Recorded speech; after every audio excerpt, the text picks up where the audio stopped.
السلام علیکم ورحمۃ اللہ وبرکاتہ۔ آج ہم سورہ یونس شروع کریں گے آیت نمبر 31 سے۔ اعوذ باللہ من الشیطان الرجیم، بسم اللہ الرحمن الرحیم۔ قل من یرزقکم من السماء والارض ام من یملک السمع والابصار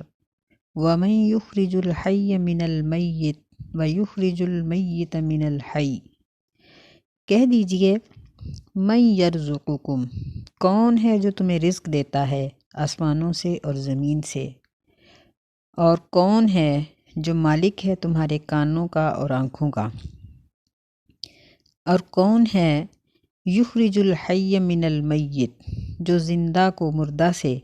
اور مردہ کو زندہ سے پیدا کرتا ہے، ومن یدبر الامر، اور کون ہے جو معاملات کی تدبیر کرتا ہے، فَسَيَقُولُونَ اللَّهُ، پس ان قریب وہ کہیں گے کہ اللہ تعالیٰ ہی، فَقُلْ أَفَلَا تَتَّقُونَ، پس کہہ دیجئے کہ کیا تم اللہ سے نہیں ڈرتے۔ یہ مکی صورت ہے، اور مکی صورتوں میں اللہ تعالیٰ نے اپنی توحید کو بہت اچھے طریقے سے بیان کیا ہے۔ توحید کیا چیز ہے؟ یعنی اللہ تعالیٰ کی ذات میں، اس کی صفات میں اور اس کی عبادت میں کسی دوسرے کو شریک نہ سمجھا جائے، اور کسی دوسرے کو اللہ تعالیٰ کے برابر نہ سمجھا جائے، اسے توحید کہا جاتا ہے۔ تو یہاں اللہ تعالیٰ نے اپنی ربوبیت کی علامات ذکر کی ہیں کہ رزق دینا یعنی آسمانوں سے بارش برسانا، زمین سے اناج اگانا، یہ کس کا کام ہے؟ اگر انسانوں میں سے کسی کا کام ہے تو پھر قحط کیوں پڑتے ہیں؟ پھر بارشوں کی کثرت کیوں ہوتی ہے؟ پھر تیار کھیتیاں تباہ کیوں ہو جاتی ہیں؟ یعنی اگر انسانوں کے اختیار میں ہے تو یہ سب کچھ نہیں ہونا چاہیے۔ ایسے ہی فرمایا کہ کانوں اور آنکھوں کا مالک کون ہے؟ یعنی اگر ڈاکٹر ان چیزوں کو درست کر سکتے ہیں تو پھر ان کے آپریشن ناکام کیوں ہوتے ہیں؟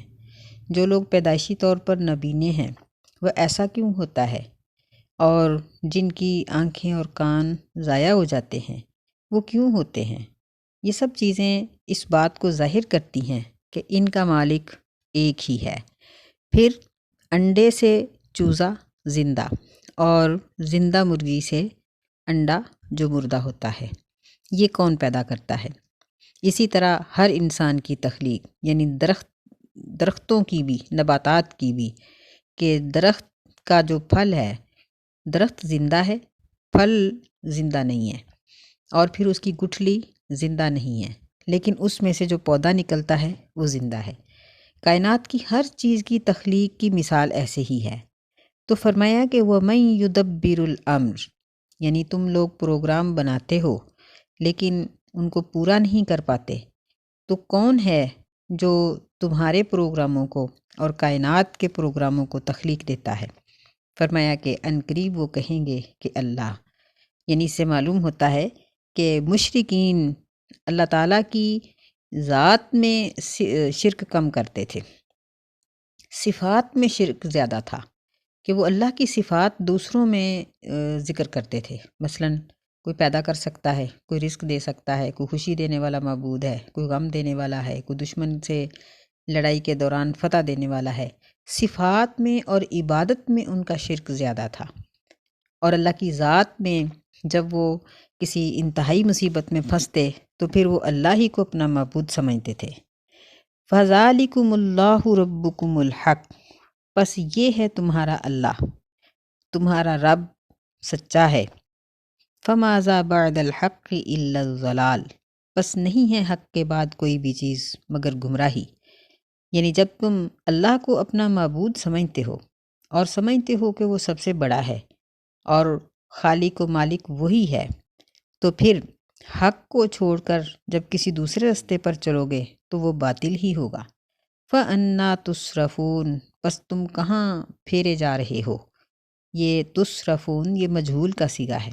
یعنی اس کا مطلب یہ ہے کہ تمہارے پیچھے کوئی ایسی شیطانی طاقت ہے جو تمہیں سیدھی راہ سے ہٹا کر الٹی راہ پر چلاتی ہے، اللہ کی نافرمانی کرا کے دوسروں کی فرما برداری کراتی ہے، اللہ تعالیٰ کی رضا کو بھول کر فراموش کر کے دوسروں کو راضی کرنے کی طرف راغب کرتی ہے۔ فرمایا کذالک حقت کلمۃ ربک علی الذین فسقوا، اسی طرح حق ہو گئے، سچے ہو گئے کلمات تیرے رب کے ان لوگوں پر جو فاسق ہیں، جنہوں نے فسق کیا، انہم لا یؤمنون، کہ بے شک وہ ایمان نہیں لاتے۔ یعنی جو فاسق ہیں، اللہ کے نافرمان ہیں، ان کے اوپر اللہ کا یہ قانون لاگو ہو چکا ہے کہ وہ ایمان نہیں لاتے، اور ان کے ایمان کی ایک ہی صورت ہے کہ وہ اللہ تعالیٰ سے سچی اور پکی توبہ کر لیں۔ اگر توبہ نہیں کرتے تو ان کا ایمان نہیں ہے۔ قُلْ هَلْ مِن شُرَكَائِكُم مَّن يَبْدَأُ الْخَلْقَ ثُمَّ يُعِيدُ، کہہ دیجئے، یعنی نبی صلی اللہ علیہ وسلم کو کہا جا رہا ہے کہ آپ ان مشرکین سے کہیے کہ کیا تمہارے شریکوں میں سے کوئی ایسا ہے یبدأ الخلق، جو پہلی بار مخلوق کو پیدا کرے، ثم یعیدہ، پھر اس کو دوبارہ لوٹائے۔ قُلِ اللہ، آپ کہہ دیجئے کہ ایسا اللہ ہی کر سکتا ہے۔ اللہ یبدأ الخلق ثم یعیدہ، اللہ ہی پہلی بار پیدا کرتا ہے مخلوق کو، پھر اس کو دوبارہ لوٹائے گا۔ فَأَنَّىٰ تُؤْفَكُونَ، بس تم کیسے جھوٹ باندھتے ہو۔ یہاں اس آیت میں سوال میں بھی اور جواب میں بھی نبی صلی اللہ علیہ وسلم مخاطب ہیں، کیونکہ مشرکین موت کے بعد دوبارہ اٹھنے کو نہیں مانتے تھے۔ جو شخص دوبارہ اٹھنے کو مانتا ہے وہ پھر اللہ کی نافرمانی نہیں کرتا۔ یہ لوگ دوبارہ اٹھنے کو نہیں مانتے تھے، اس لیے آپ کو ہی کہا گیا ہے کہ ان سے پوچھو کہ کیا تمہارے معبودوں میں کوئی ایسا ہے کہ جو پہلی بار پیدا کر سکے یا دوبارہ؟ اور پھر نبی علیہ السلام کو ہی کہا گیا کہ آپ ہی جواب دیجئے کہ یہ طاقت اور یہ صرف اللہ میں ہے۔ فَأَنَّىٰ تُؤْفَكُونَ، تم کیسے جھوٹ باندھتے ہو، یعنی اللہ تعالیٰ پر یہ بہتان لگاتے ہو کہ اللہ تعالیٰ کے ساتھ کوئی اور بھی ہیں جو تخلیق کر سکتے ہیں، کوئی اور بھی معبود ہیں، تو یہ تمہارا سراسر جھوٹ ہے۔ قُلْ هَلْ مِن شُرَكَائِكُم مَّن يَهْدِي إِلَى الْحَقِّ، کہہ دیجئے تمہارے معبودوں میں سے، تمہارے شریکوں میں سے کوئی ایسا ہے جو حق کی رہنمائی کرے۔ قُلِ اللَّهُ يَهْدِي لِلْحَقِّ، کہہ دیجئے کہ اللہ ہی حق کے لیے رہنمائی کرتا ہے۔ أَفَمَن يَهْدِي إِلَى الْحَقِّ أَحَقُّ أَن يُتَّبَعَ، کیا وہ اللہ جو حق کی رہنمائی کرتا ہے وہ زیادہ حقدار ہے کہ اس کی پیروی کی جائے؟ أَمَّن لَّا يَهِدِّي، یا وہ معبودان باطل جو کسی کی رہنمائی نہیں کر سکتے، إِلَّا أَن يُهْدَىٰ، مگر خود ان کی رہنمائی کی گئی ہے۔ فَمَا لَكُمْ كَيْفَ تَحْكُمُونَ، بس تمہارے لیے کیا ہے کہ تم کس طرح کے فیصلے کرتے ہو۔ یہاں حق کی ہدایت سے مراد زندگی گزارنے کے تمام طریقے ہیں، یعنی انسان کو اپنی زندگی میں جن جن چیزوں کی ضرورت پڑتی ہے ان کے لیے صحیح راستہ فراہم کرنے سے مراد یہاں ہدایت ہے،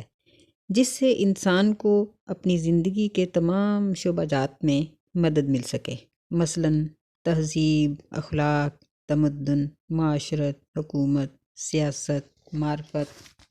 ایسی ہی روحانیت، معیشت، کسب حلال وغیرہ، یعنی انسان کی یہ سب دنیا کی زندگی کی ضرورتیں ہیں، اس کے بغیر یہ زندگی نہیں گزار سکتا۔ تو اسلام نے ان تمام چیزوں کی رہنمائی کی ہے، ہمیں رہنے سہنے کے طریقے سکھائے، ملنے جلنے کے طریقے سکھائے، نکاح اور طلاق کے طریقے سکھائے، اسی طرح رضاعت کے، آپس کے تعلقات کے، پھر سارے جو کتاب البیوع میں کاروبار کے طریقے، سب چیزیں اللہ ہی سکھاتا ہے۔ اس لیے فرمایا کہ کیا وہ اللہ یہدی الی الحق، جو انسان کو حق کی رہنمائی کرتا ہے۔ پھر دیکھیے کہ جب انسان کا بچہ یا کسی جانور کا بچہ پیدا ہوتا ہے تو اس وقت حیرت ہوتی ہے کہ انسان کے بچے کو کون سکھا سکتا ہے کہ تم دودھ کو چوس کر نکال سکتے ہو، اور مرغی کے بچے کو کون سکھا سکتا ہے کہ تم دانہ چونچ مار کے کھاؤ گے، توڑ کے کھاؤ گے۔ سانپ کے بچے کو کون سکھائے گا کہ تم ڈسو گے، کیونکہ تمہارے ماں باپ بھی ڈستے ہیں۔ یہ ہے وہ رہنمائی جس کا کوئی بھی انکار نہیں کر سکتا کہ یہ صرف اللہ ہی انسان کو اور ساری کائنات کو دیتا ہے۔ کہ اللہ نے ہی رہنمائی کی کہ آم کے درخت کو یہ حکم دیا کہ وہ آم اگائے، کھجور کے درخت کو کہا کہ تمہارا پھل میٹھا ہونا چاہیے، اور اسی طرح کائنات کی ہر چیز کو اس کا کام بتا دیا کہ تم نے یہ کرنا ہے۔ یہ ہے حق کی رہنمائی جو اللہ تعالیٰ کے سوا کوئی اور نہیں کر سکتا۔ یعنی ان سوال و جواب سے یہ بات معلوم ہوتی ہے کہ انسان کا معبود ایسا ہونا چاہیے جس میں دو صفات ہوں۔ پہلی یہ کہ وہ انسان کی دعاؤں کو سنے، اس کی ضروریات کو پورا کرے اور اس کی آہ و التجا کو سنے، اور دوسری اس کی صفت یہ ہونی چاہیے کہ وہ انسان کو رہنے سہنے کے طریقے سکھائے اور اس کی تمام ضروریات کو پورا کرنے کے طریقے سکھائے۔ تو ہماری دنیا کی زندگی اس بات کی گواہ ہے کہ یہ دونوں صفات صرف اور صرف اللہ کے اندر ہی موجود ہیں، کیونکہ اگر معبودان باطل میں سے کسی انسان کو معبود بنایا جائے گا تو اس کو بھی رہنمائی کرنے والا اللہ ہی ہے، اگر کسی حجر و شجر کو معبود بنایا جائے گا تو اس کی رہنمائی کرنے والا بھی اللہ ہی ہے۔ تو اس کا بہترین جواب یہی ہے کہ معبود برحق صرف اللہ ہے، اور جو چیزیں اس کے علاوہ ہیں وہ سب باطل ہیں۔ اسی لیے اللہ تعالیٰ فرماتے ہیں کہ فَمَا لَكُمْ كَيْفَ تَحْكُمُونَ، یعنی فرمایا کہ جو سب کی رہنمائی کرتا ہے وہ عبادت کا حقدار ہے، جو رہنمائی جس کی جاتی ہے وہ نہیں ہے۔ تو تمہیں کیا ہو گیا ہے کہ تم کس طرح کے فیصلے کرتے ہو؟ وَمَا يَتَّبِعُ أَكْثَرُهُمْ إِلَّا ظَنًّا، اور نہیں پیروی کرتے ان میں سے اکثر مگر اپنے گمان کی۔ ظن کا معنی خیالات بھی ہوتا ہے، یعنی دین اسلام کے علاوہ باقی تمام چیزیں خیالی ہیں جن کی کوئی حقیقت نہیں۔ فرمایا ان الظن لا یغنی من الحق شیئا، کہ گمان حق سے کفایت نہیں کر سکتا، یعنی ایک خیالی چیز اور ایک حقیقی چیز دونوں برابر نہیں ہوتی۔ ایک شخص خیالی طور پر پلاؤ پکاتا ہے اور ایک حقیقی طور پر پکاتا ہے تو دونوں برابر نہیں ہوتے۔ اسی طرح دین اسلام اور باقی تمام ادیان یہ برابر نہیں ہو سکتے۔ آگے اللہ تعالیٰ فرماتے ہیں کہ ان اللہ علیم بما یفعلون، کہ بے شک اللہ جو کچھ بھی وہ کرتے ہیں اس کو جانتا ہے، یعنی اللہ کے علم سے کوئی چیز بھی باہر نہیں۔ وما کان ھذا القرآن ان یفترى من دون اللہ، اور نہیں ہے یہ قرآن کہ اس کو بنا لیا جائے اللہ کے سوا کسی اور کی طرف سے۔ ولیکن تصدیق الذی بین یدیہ، اور لیکن یہ ان کتابوں کی تصدیق ہے جو اس سے پہلے ہیں۔ وتفصیل الکتاب لا ریب فیہ من رب العالمین، اور یہ تمام کتابوں کی تفصیل ہے جن میں کسی قسم کا کوئی شک نہیں، اور یہ رب العالمین کی طرف سے ہے۔ یعنی یہاں اللہ تعالیٰ نے پچھلی آیت میں یہ چیز بیان کی کہ دین اسلام کے سوا باقی تمام چیزیں خیالی ہیں، تو پھر یہاں یہ بتایا کہ اگر تمام ادیان خیالی ہیں تو پھر حقیقی چیز کیا ہے؟ تو حقیقی دین، حقیقی مذہب وہی ہے جو قرآن میں اور قرآن کی تفسیر حدیث کے اندر موجود ہے۔ تو قرآن مجید کے متعلق یہ سوچنا کہ اس کو غیر اللہ کی طرف سے بنایا گیا ہے، یہ سراسر غلط ہے، یہ ٹھیک نہیں ہے، کیونکہ اگر یہ غیر اللہ کی طرف سے ہوتا تو اس میں کئی قسم کے اختلافات ہوتے، اس میں کئی قسم کے جھوٹ ہوتے، اور اس کی پیش گوئیاں غلط ہوتیں، اور اس کے اندر بیان کی گئی باتوں کے اندر نفع کی باتوں میں نقصان ہوتا اور نقصان کی باتوں میں نفع ہوتا۔ لیکن اب تک پوری دنیا اس بات کی قائل ہے، مسلمانوں کے علاوہ غیر مسلم بھی قائل ہیں،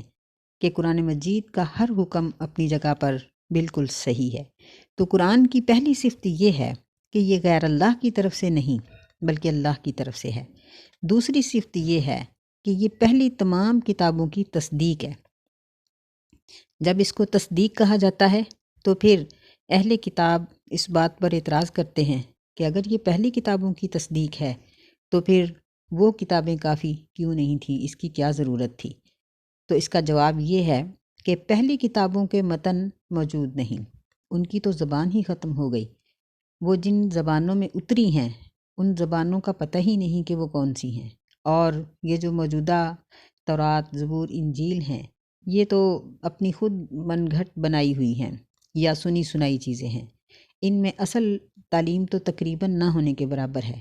تو اس لیے اللہ تعالیٰ نے قرآن مجید کو اتارا اور پھر اس کی حفاظت کی ذمہ داری لی اور پہلی کتابوں کی اس میں تصدیق فرمائی۔ تیسری صفت اس کی یہ بیان کی گئی ہے کہ تفصیل الکتاب، یعنی اس نے پہلی تمام کتابوں کے احکامات کی تفصیل بیان کی ہے کہ اللہ تعالیٰ نے پہلی امتوں کو بھی وہی احکامات دیے تھے جو ہمیں دیے ہیں، کیونکہ دنیا کا صحیح طریقے سے چلنا انہی احکامات کے تحت ہے۔ چوتھی صفت اس میں یہ ہے لا ریب فی، اس میں کوئی شک نہیں، یعنی اس کے جو وعدے ہیں ان میں کوئی شک نہیں، اس کی پیش گوئیوں میں کوئی شک نہیں، جن کاموں سے اللہ تعالیٰ نے نقصان کہہ کر منع کیا ہے ان میں کوئی شک نہیں، اور جن کاموں کے مفید ہونے کا حکم دیا ہے ان کے اندر کوئی شک نہیں، اور اس بات میں کوئی شک نہیں کہ یہ اللہ کی طرف سے نازل ہوئی ہے، اور اس بات میں بھی کوئی شک نہیں کہ قرآن کا ہر حکم انسان کے لیے، معاشرے کے لیے مفید ہے۔ پانچویں صفت اس میں یہ بیان کی گئی ہے من رب العالمین، کہ یہ رب العالمین کی طرف سے ہے، یعنی کسی چھوٹی موٹی ہستی کی طرف سے نہیں ہے، کسی فرشتے کی طرف سے یا کسی اور کی طرف سے نہیں ہے، بلکہ یہ رب العالمین کی طرف سے ہے، خود اللہ کا یہ کلام ہے، اللہ کی باتیں ہیں جو اللہ تعالیٰ نے یہ بیان فرمائیں اور فرشتوں سے لکھوائیں۔ یہ 5 بڑی بڑی صفتیں یہاں قرآن مجید کی بیان کر کے اللہ تعالیٰ فرماتے ہیں ام یقولون افطرا،